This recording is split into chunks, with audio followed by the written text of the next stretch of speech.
अस्सलाम वालेकुम दोस्तों, मैं हूं आपका दोस्त नवाब खालिद और आप देख रहे हैं हमारा यूट्यूब चैनल अलबदर टीवी। नए आने वाले दोस्तों से गुजारिश है कि पहले चैनल को सब्सक्राइब कर लें और घंटी के बटन को दबा दें ताकि हर नए वीडियो का नोटिफिकेशन आपको बराह रास्त मिलता रहे। दोस्तों, आज की वीडियो के 3 हिस्से हैं। पहला, हिंदुस्तान में क्या हो रहा है। दूसरा, ये क्यों हो रहा है। तीसरा, इन हालात में मुसलमान क्या करें। दोस्तों, आज का ये वीडियो देश के हालात को देखकर पूरे तरीके से हमारे अंदाजों पर बनाया गया है, जो गलत भी हो सकता है, लेकिन आपसे गुजारिश है कि आप वीडियो को पूरा देखें, क्योंकि आधी अधूरी जानकारी किसी काम की नहीं होती और जरूरी नहीं कि आप भी हमारी बात से सहमत हों। तो वीडियो शुरू करते हैं। दोस्तों, हम बात शुरू करते हैं पहले हिस्से से कि हिंदुस्तान में इस वक्त क्या हो रहा है। दोस्तों, देश के हालात पर नजर रखने वाले लोग अच्छी तरह जानते हैं कि हिंदुस्तान के मौजूदा हालात क्या हैं। पुलिस प्रशासन से लेकर जांच एजेंसियां, फौज, क्राइम ब्रांच, अदालतें सब सरकारी हो चुकी हैं। ये तमाम महकमे संविधान पर नहीं, सरकार के इशारों पर काम कर रहे हैं। सरकार के खिलाफ बोलना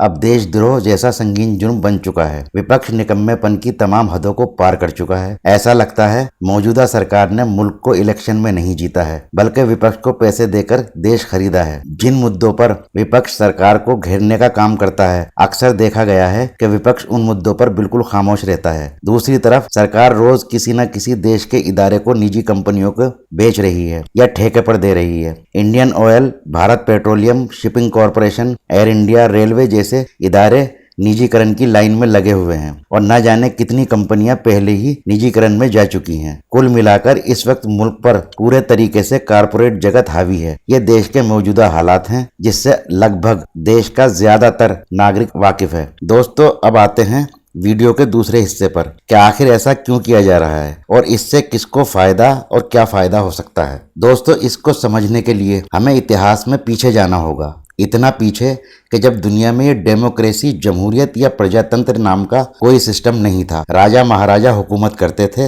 वही कानून होते थे और वही देश हुआ करते थे। उनकी जी हुजूरी को देशभक्ति और उनकी मुखालफत को देश की मुखालफत माना जाता था। उनसे सवाल करने का हक किसी को नहीं होता था। उन राजा महाराजा के बस 3 महकमे हुआ करते थे, एक फौज, दूसरा मुद्रा कोष, तीसरा अदालत। इसके अलावा न उनकी कोई फैक्ट्री होती थी और ना कोई इदारा होता था। वो अपना पूरा राजपाट इन्हीं 3 इदारों के जरिए चलाते थे। बाकी तमाम इदारों को अवाम चलाती थी और बदले में राजा को लगान दिया करती थी। राजा को इस बात से कोई लेना देना नहीं होता था कि कौन बेरोजगार है और किसके पास रोजगार है। फसल अच्छी हुई या खराब, बारिश हुई या नहीं हुई, भले ही पूरी फसल सैलाब में बह जाए, अवाम को अपने कारोबार में नुकसान हो या फायदा हो, राजा को सिर्फ अपने लगान से मतलब होता था। कुछ राजा अच्छे भी हुए हैं जो नुकसान होने की सूरत में लगान माफ कर दिया करते थे, लेकिन यह फैसला राजा का अपना होता था, यह प्रजा का अधिकार नहीं होता था। कुल मिलाकर राजा हर तरह की टेंशन से फ्री होता था। उसे तो बस सालाना लगान से मतलब होता था और इन सब कामों के लिए उसे बहुत सारे मंत्री संतरी की भी जरूरत नहीं पड़ती थी। राजा का काम होता था जंगें लड़नी और अपने राज्यों को और बड़ा करना, ताकि वो और ज्यादा लगान वसूल कर सके। दोस्तों, आप सोच रहे होंगे इन राजाओं की कहानी से मौजूदा सरकार का क्या लेना देना है। तो दोस्तों, सरकारी कंपनियों और इदारों का निजीकरण इसी तरफ इशारा करता है कि सरकार चाहती है देश से प्रजातंत्र खत्म करके वही सिस्टम लाया जाए जो राजा महाराजाओं के जमाने में चलता था। हिंदुस्तान को हिंदू राष्ट्र बनाकर सरकार जिन हाथों में सौंपना चाहती है, वो इस मौजूदा सिस्टम को नहीं चला सकते। उन्हें एक ऐसा सिस्टम चाहिए जिससे हुकूमत चलाने वालों को कोई परेशानी ना हो, कंपनियों और इदारों के नुकसान फायदे से उनका कोई लेना देना ना हो, उन्हें सिर्फ लगान से मतलब हो। और इस निजीकरण का बड़ा फायदा ये भी है कि उन्हें आरक्षण से भी छुटकारा मिल जाएगा। दोस्तों, ये तमाम तैयारियां हिंदुस्तान को हिंदू राष्ट्र बनाने के लिए ही की जा रही हैं। ये सब इस जमहूरी सिस्टम में मुमकिन नहीं है। इसके लिए वही राजाओं महाराजाओं वाला सिस्टम चाहिए जिस पर जोरों शोर से काम चल रहा है। दोस्तों, अब आते हैं वीडियो के तीसरे हिस्से पर कि हिंदुस्तान को हिंदू राष्ट्र बनाने पर मुसलमान क्या करें। दोस्तों, पहले हिंदू राष्ट्र का मतलब समझ लेते हैं। दोस्तों, आजादी से लेकर अब तक हिंदुस्तान के सारे प्राइम मिनिस्टर हिंदू हुए हैं, तो इसे हिंदू राष्ट्र क्यों नहीं कह सकते। वो इसलिए जिस मुल्क में जो कानून लागू होता है वो मुल्क वही कहलाता है। मतलब हिंदुस्तान में प्रधानमंत्री और मंत्री तो हिंदू हुए हैं, मगर यहाँ का कानून जमहूरी है, यानी यहाँ पर प्रजातंत्र है। इसलिए मुल्क हिंदू राष्ट्र तब कहलाएगा जब यहाँ हिंदू धर्म का कानून यानी मनुस्मृति लागू हो।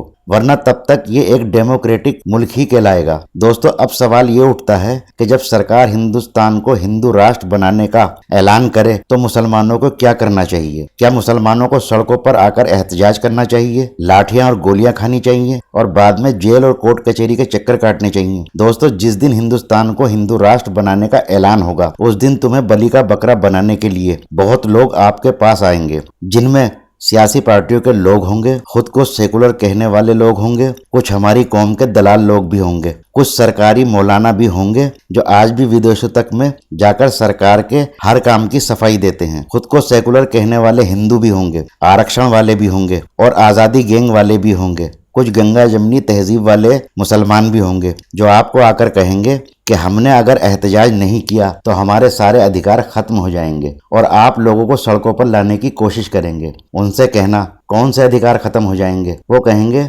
हमारे मजहबी अधिकार। आप कहना वो 3 तलाक पर कानून बनाकर पहले ही खत्म कर चुके हैं। वो कहेंगे संविधान में हमारे हुकूक खत्म कर दिए जाएंगे। आप कहना क्या संविधान में लिखे हुए हुकूक अब मिल रहे हैं? वो कहेंगे हमारा वोट का अधिकार खत्म कर दिया जाएगा। तो कहना हमारा वोट लेने वाली कौन सी पार्टी ने हमारा साथ दिया है? वो कहेंगे हमें दूसरे दर्जे का शहरी बना दिया जाएगा। तो आप कहना एनआरसी लाकर वो ये काम पहले ही कर चुके हैं। आप उनसे कहना कि हम कई बार अपने सीनों को सरकारी बंदूकों के सामने कर चुके हैं। अब वो लोग इन बंदूकों का सामना करें जिनका आरक्षण खतरे में है, जिनका सियासी कैरियर खतरे में है, जिनकी दलाली का कारोबार खतरे में है, जिन मौलानाओं की राज्यसभा की सीट खतरे में है। अब हम किसी और की लड़ाई नहीं लड़ेंगे। हम यहूदियों के बनाए हुए निजाम यानी डेमोक्रेसी को बचाने के लिए नहीं लड़ेंगे। अब हम जब भी लड़ेंगे तो अपनी लड़ाई लड़ेंगे, अपने वकार की लड़ाई लड़ेंगे, अपने वजूद की लड़ाई लड़ेंगे, अपने ईमान की लड़ाई लड़ेंगे और इस लड़ाई में हमें आपका साथ बिल्कुल नहीं चाहिए। दोस्तों, ये थी हमारी छोटी सी कोशिश। आपको कैसी लगी कमेंट बॉक्स में जरूर बताएं। पसंद आने पर लाइक करें और दूसरों तक पहुंचाने के लिए इसे शेयर भी करें। हम मिलेंगे एक और नई वीडियो में नए टॉपिक के साथ। तब तक के लिए इजाजत। अल्लाह हाफिज।